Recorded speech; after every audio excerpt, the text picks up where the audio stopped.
अस्सलामु अलैकुम प्यारे बच्चों। आजुक सोन यह सबक यह रात गोडनुक लेक्चर पर्याव Gulliver among the little people अत करो कंटिन्यू करो ब्रोह कुन। रात पर्याव अमिस गुलिवर्स मुतलिक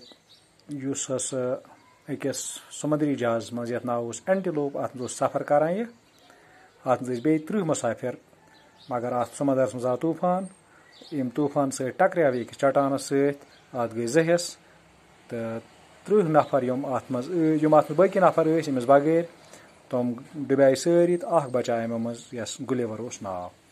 गुलिवर वुच पन पान अकिस जजीरस पे तो सह द्राव तम नश थोड़ा ब्रोह कुन पहान शुंग अकिस जाए नरम घासस पे ये सुबह हुशार गो तम वुच पन पान गंडित रजो सत यम न ज्यादा मोचे रज आस कह जज रज आस। वह परो ब्रोह कुन यह पर्याव रात अत बह पर तुम थो ध्यान। He said to himself, "Oh, I can't move my arms or legs. They are tired, and some animal is moving on my body. It is walking to my face. What animal can it be?" It was a tiny man, some 6 inches tall. In a short time, there were dozens of little men on Gulliver's body, and there were many more around him. Some among them carried bows and arrows. Gulliver was in Lilliput, the country of tiny men. He wanted to get up. He said to himself, "These strings are not thicker than threads. I can easily break them and free myself." He broke 1 or 2 strings and was able to move his left arm a little. He tried to catch some of the little men, but they all slipped through his fingers and ran away. Then there was a loud shout, and little arrows came and hit Gulliver all over his body. They were sharp and painful. Gulliver said to himself, "These arrows are really painful, and I won't try to break any more strings. But how can I free myself?" Gulliver lay there quietly and did not move for a long time. Now the tiny man did not shoot any more arrows at him. They made a platform near his head. Several of them climbed on the platform, and one of them spoke. But Gulliver did not understand the tiny man's words. Gulliver was very hungry and thirsty. He made some signs for food and drink. They understood his signs and brought him baskets full of tiny loaves and bread and tiny fruit. Gulliver ate 2 or 3 loaves at a time. Then they brought him water in tiny tubs. He drank it and then went to sleep again. The men then went to their king and said, "There is a giant near the seashore. He was sleeping and we tied him to the ground. What shall we do with him?" The king wanted to see the giant for himself. He said, "Make a very big cart, put the giant on it, and bring him here." क्या लफ्ज़ अत मज Yemen मे माने लिखमुत अत मज तम थोड़ा मुश्किल पहन लफ्ज़ वनो गोडनुक टाइनी टाइनी गो वारिया लकुट बहुत छोटा। बोज एंड एरोज गए कमान तो तीर कमान और तीर। थिकर थिकर गो मुट यह कंपेरेटिव डिग्री थिकच थिक गो मुट थिकर गो तम खुद ज्यादा पहन मुट। थिकेस्ट अमिच superlative degree thickest. Shout shout गो शोर या ऊंची आवाज थज आवाज। शार्प शार्प गो तेज या नोकेला। हंग्री गो बछोत भूखा। थर्स्टी गो प्यासा या त्रेश लजमस। साइन गो निशान अख साइन गो SIGN साइन गो निशान। ब्या साइन गो SIGN सह मगर तथ माने दस्तखत दस्तखत कर सह गो साइन यह निशान यह गो साइन। लोव्स लोफ लफ्ज तमुक प्लूरल सह लोव्स लोव्स गई डबल रोटियां लोव गई डबल ोट यमुक गो प्लूरल तमुक गो लोव्स यह गई डबल रोटियां। ड्रैंक ड्रैंक गो पिया यह ड्रैंक यह सिंपल पास्ट टेंस ड्रिंकुक। जैंट जैंट गो देव यम कह लफ्ज वह कर बह कोशिश एक्सप्लेन करनस यह आज पोर He said to himself, Gulliver won pannis panas. Kya won? Oh, I can't move my arms or legs. Hi, boi hakan panin neden te zangan harkatai keret. They are tired of gindit, and some animal is moving on my body to kustan janwar ch mein jism peet pakan. It is walking to my face. Ye log pakni meanis bithis kon. What animal can it be? Ish panis pan sai sawal kara, pan sai vana, kya it's note of interrogation diya. Tyo matlab go use ye, jomla cha, use interrogative sentence. What animal can it be? Ish sawal, ish dawa kya janwar hai kesat. It was a tiny man. Yus ak lokot mohnu. Only 6 inches tall, sirf 6 inch thod. Sirf 6 inch zhoot.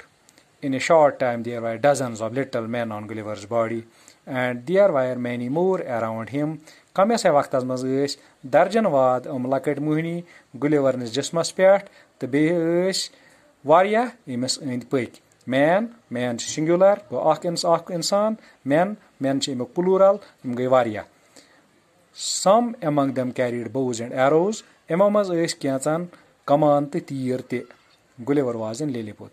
Gulliver was wotmot Lilliputas maz. Lilliput was the country of tiny men, Lakten Mohinian hund mulak. He wanted to get up, so jasan thodvatun. He said to himself, Timun panis pans.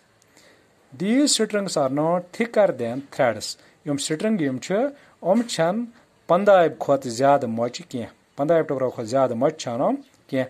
I can easily break them and free myself. Behakum sahal put pudret, the hak panun pan yalla keret.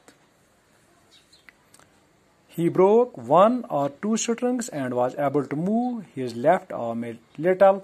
Tim padrai, akyaz, tim tsach, akyazom raz, ya akyazom pandabishomas, tom tsachan, the pani chord nerd logi thoda movement at karne. He tried to catch some of the little men, but katim kush ke laket muni ratnach, but they all slipped through his fingers and ran away. Magatom to tselta sari ongjomin to tsel dur. Then there was a loud shout, and little arrows came and hit Gulliver all over his body.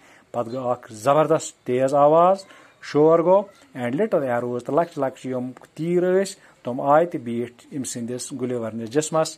They were sharp and painful. Tom is tez, tom is timanus bit banayet tom pitye banayet, tom is tez, the base tom sak dagutalun will, temasitus dud kvatan.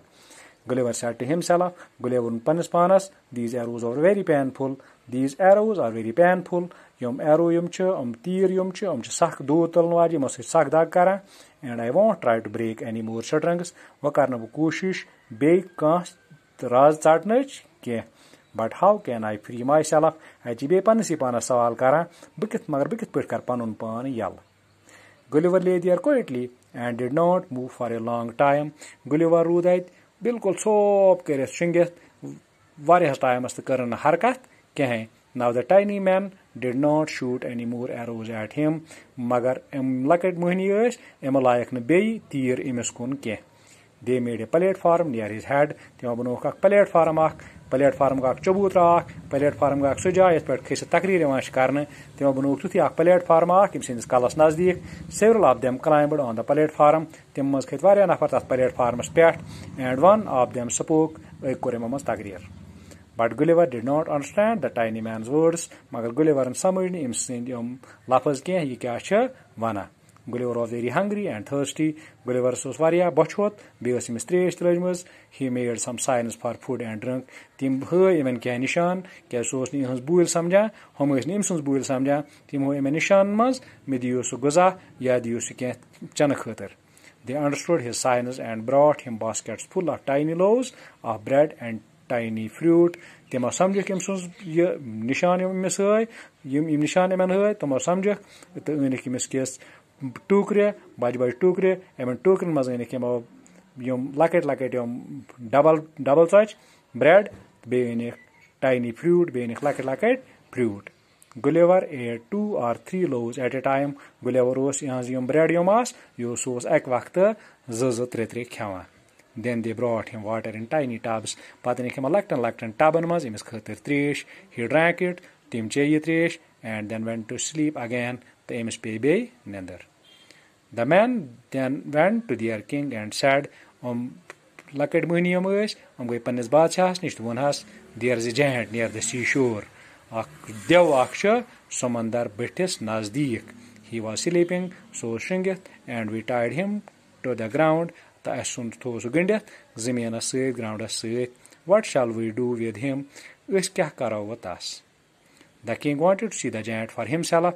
Badshah was imis devas, pan yasan vuchun, yus ye dev im rodmot was. He said timunak, make a very big cart, to banayu ak bird ak reda ak rida ak cart ak banayu bird. Put the giant on it, patrayun yus ye dev chi thoyun at pet, and bring him here, patrayun su yud. As go izihan, inshallah, in this subas parus behan, at mas keh question, asan question में थे मैं तो हिंद बाबत लिखमें, तो करियो हम सवाल, मैं इमन थे जवाब लिखत banyan कापियन pet. Question number 1. How tall was the tiny man who was walking on Gulliver's face? Yus Gulliver bit pit pakan was, chalo kod mohnu, yikota jut was. Put the poru won me, the to likhim jawab. Question number 2. Where did Gulliver find himself? Gulliver yeli hoshar go, im kait wush panun pan. Question number 3. Little dash hit Gulliver all over his body. Ima ki lakchi kya layak ima? Yim jisma ki sirsi jismas laji mis Gulliver's at likhuti khali jai buriun atat. Question number 4. Gulliver was dash and thirsty. Gulliver sos kya tha? The biggest mystery lajmas. It likhuti at khali jai. Question number 5. At lakhun yes ya no. Tosh lakhun sha puz kenish apuz. Tiny people brought water for Gulliver in big tubs. Yim lakat muni is, among bad taban mas, Gulliver's cut tresh, jo sa bad taban mas, galak mas, likti jawab, as go itihan, shukriya. Assalamu alaikum.